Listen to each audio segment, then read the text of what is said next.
Hey guys, welcome to Soulful Tarot 777. ಇವತ್ತಿನ topic ಬಂದು ನಿಮ್ಮ ಪರ್ಸನ್ ಪ್ರೆಸೆಂಟ್ ಎನರ್ಜಿ ಏನಿದೆ ನಿಮ್ಮ ಬಗ್ಗೆ ಅಂತ ಚೆಕ್ ಮಾಡೋಣ. ಇನ್ನು ಯಾರೆಲ್ಲ ನನ್ನ ಫಾಲೋ ಮಾಡ್ಕೊಳ್ದೆ ನೋಡ್ತಾ ಇದ್ದೀರಾ, ದಯವಿಟ್ಟು ಫಾಲೋ ಮಾಡ್ಕೊಂಡು ನೋಡಿ. ಹಾಗೆ ಈ ಪಾಸಿಟಿವ್ ಎನರ್ಜಿನ ಕ್ಲೈಮ್ ಮಾಡ್ಕೊಳ್ಳೋದಕ್ಕೆ 111 ಅಂತ ನೀವು ಕಮೆಂಟ್ ಮಾಡಿ ಅಂಡ್ ಇದನ್ನ ನಿಮಗೆ ಇಷ್ಟ ಇರುವಂತ ಪರ್ಸನ್ ಜೊತೆಲಿ ಶೇರ್ ಮಾಡ್ಕೊಳ್ಳಿ. ಓಕೆನಾ?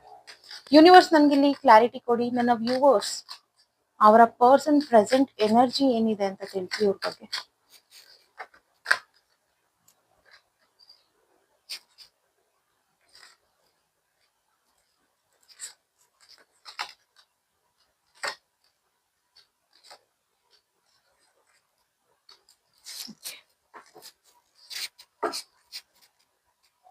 ಓಕೆ, ಇಲ್ಲಿ ನಿಮ್ಮ ಪರ್ಸನ್ ಇಲ್ಲಿ ತುಂಬಾನೇ ವೇಟ್ ಮಾಡ್ತಾ ಇದ್ದಾರೆ. ವೇಟ್ ಅನ್ನೋ ಸೆನ್ಸ್ ತುಂಬಾ ಸ್ಟಕ್ ಆಗಿದ್ದಾರೆ ನಿಮ್ಮ ಎನರ್ಜಿನಲ್ಲಿ.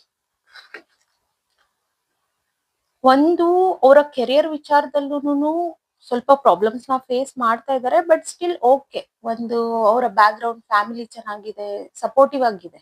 ಇಲ್ಲಿ ಪ್ರಾಬ್ಲಮ್ ಅಂತ ಬಂದಿರೋದಂತ ಒಂದ್ ಏನಂತಂದ್ರೆ ನಿಮ್ ಕಡೆಯಿಂದ, ಬಿಕಾಸ್ ಹ್ಯಾಂಡಲ್ ಮಾಡೋದಕ್ಕೆ ಆಗ್ತಾ ಇಲ್ಲ, ಸ್ಟಕ್ ಆಗ್ತಾ ಇದ್ದಾರೆ, ವೇಟ್ ಮಾಡ್ತಾ ಇದ್ದಾರೆ.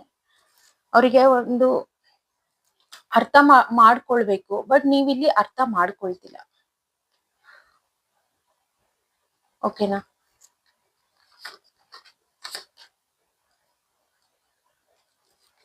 ಅಂಡ್ ಇನ್ಫ್ಲೂಯೆನ್ಸ್ ಆಗ್ತಾ ಇದ್ದಾರೆ. ಈಗ ನಿಮ್ಮ ಕಡೆಯಿಂದ ಏನು ಅವರು ಎಕ್ಸ್ಪೆಕ್ಟ್ ಮಾಡ್ತಾ ಇದಾರಲ್ಲ, ಸೊ ಅದ್ರ ತಕ್ಕಂಗೆ ಫುಲ್ಫಿಲ್ ಇಲ್ಲ. ಈಗ ಏನೋ ಒಂದು ವಿಚಾರನ ನಿಮ್ಮ ಹತ್ರ ಶೇರ್ ಮಾಡ್ಕೊಳ್ತಾರೆ, ನಿಮ್ಮ ಕಡೆಯಿಂದ ಏನು ರೆಸ್ಪಾನ್ಸ್ ಪ್ರಾಪರ್ ಆಗಿ ಬರಲ್ಲ, ಅಥವಾ ನೀವು ಇಗ್ನೋರ್ ಸಹ ಮಾಡ್ತಿರ್ಬೋದು ಆ ವ್ಯಕ್ತಿನ. ಇಲ್ಲಿ ಆಗ ಏನಾಗ್ತಾರೆ, ಈ ಪರ್ಸನ್ ಬೇರೆಯವ್ರ ಹತ್ರ ಇನ್ಫ್ಲೂಯೆನ್ಸ್ ಆಗ್ತಾ ಇದ್ದಾರೆ, ಬೇರೆಯವ್ರ ಹತ್ರ ಶೇರ್ ಮಾಡ್ಕೊಳ್ಳೋದು ಅವರ ಫ್ರೆಂಡ್ ಸರ್ಕಲ್ ಅಲ್ಲಿ.